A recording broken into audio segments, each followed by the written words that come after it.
आज की वीडियो में हम बात करने वाले हैं Gojo Satoru versus Ghost Rider के बारे में और ये जानेंगे कि कौन सा बिंग ज्यादा स्ट्रॉन्ग है और कौन किसको डिफीट कर सकता है एक बैटल में। और घोस्ट राइडर और गोजो ये दोनों ही ऐसे कैरेक्टर है जिनकी बीच की बैटल हर कोई देखना चाहता है, लेकिन इन दोनों में से ज्यादा स्ट्रॉन्ग कौन है और कौन किसको हरा सकता है एक बैटल में।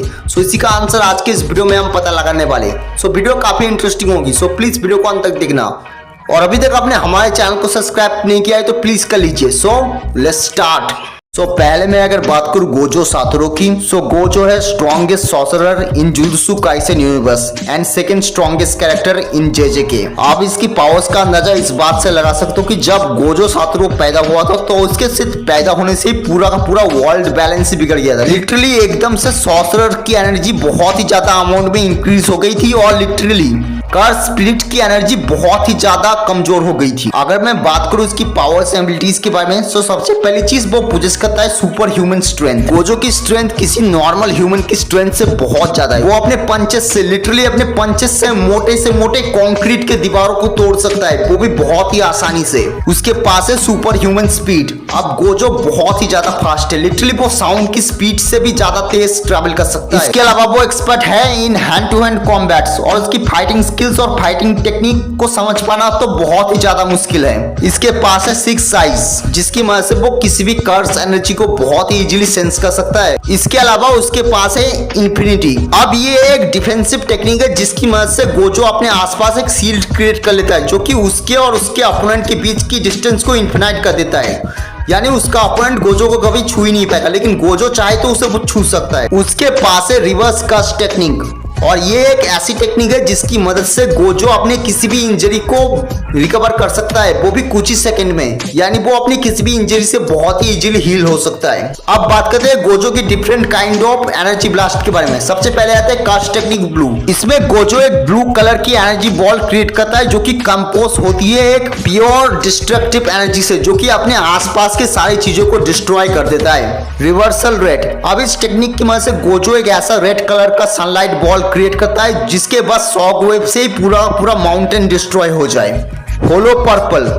अब इसे आप गोजो का एक ऑल आउट मूव भी कह सकते हो, क्योंकि ये गोजो तभी यूज करता है जब कोई अपोनेंट उसकी हालत बहुत ही ज्यादा खराब कर दे। बेसिकली ये कास्ट टेक्निक ब्लू और रिवर्सल रेड का कॉम्बिनेशन होता है, जो कि अपने पाथ में आने वाली किसी भी चीज को एग्जिस्टेंस से इरेज कर देता है। और हाँ, हम उसका डोमेन एक्सपेंशन कैसे भूल सकते हैं। गोजो का डोमेन एक्सपेंशन उसका अब तक का सबसे स्ट्रॉन्गेस्ट मूव माना जाता है, जिसमें गोजो अपने आसपास पूरा का पूरा एक स्पेस क्रिएट कर देता है और वहां पे उसके अपोनेंट का हिलना भी बहुत ही ज्यादा मुश्किल है।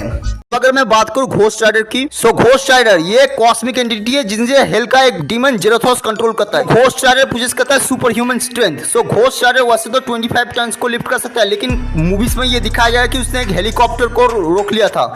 इससे तो हमें ये बात पता चलती है कि घोस्ट राइडर अगर चाहे तो वो 100 टन को भी इजीली लिफ्ट कर सकता है। घोस्ट राइडर पोजेस करता है super human speed. Ghost Rider वैसे तो 270 किलोमीटर पर आवर की स्पीड में ट्रैवल कर सकता है, लेकिन जब वो अपने व्हीकल्स का यूज करता है तब वो साउंड की स्पीड में भी बहुत ही इजीली ट्रैवल कर सकता है। और एक बार तो वो लाइट की स्पीड को भी सरपास कर गया। घोस्ट राइडर एक्सट्रीमली ड्यूरेबल है, उसे लूसीफर की तरह असली किसी भी वेपन का इफेक्ट नहीं पड़ता। उसके पास फायर जनरेटिंग की भी एबिलिटी है, यानी वो लिमिटलेस फायर अपनी बॉडी से जनरेट कर सकता है। ऐसी फायर वॉल्स क्रिएट करेगा कि वो उसके अपोनेंट को जला के राख कर दे। लेकिन जो उसका सबसे डेडलीस्ट एबिलिटी है वो है उसका पेनिस्टियर, जिसका यूज करके वो किसी के बस आंखों में देख के उसकी सोल को बर्न कर सकता है, यानी उसकी सोल को पूरी तरीके से जला सकता है। कॉमिक्स में तो घोस्ट राइडर ने इसी एबिलिटी का यूज करके डॉक्टर स्ट्रेंज और थानोस जैसे पावरफुल बीइंग को मार दिया था।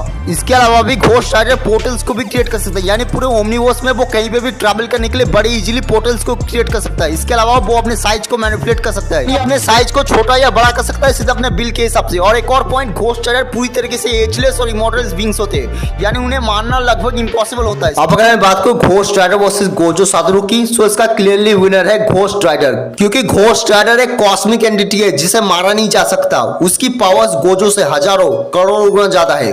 भले ही गोजो की 6 साइज की वजह से घोस्ट राइडर के पेनिस्टियर का असर उस पर नहीं पड़ेगा, लेकिन घोस्ट राइडर के पास ऐसे बहुत सारी टेक्निक्स है जिसकी वजह से वो गोजो को बहुत ही इजीली डिफीट कर सकता है और इसकी स्ट्रेंथ और स्पीड भी गोजो से बहुत ज्यादा है। घोस्ट राइडर वर्सेस गोजो के बीच की बैटल में घोस्ट राइडर क्लियरली विंस।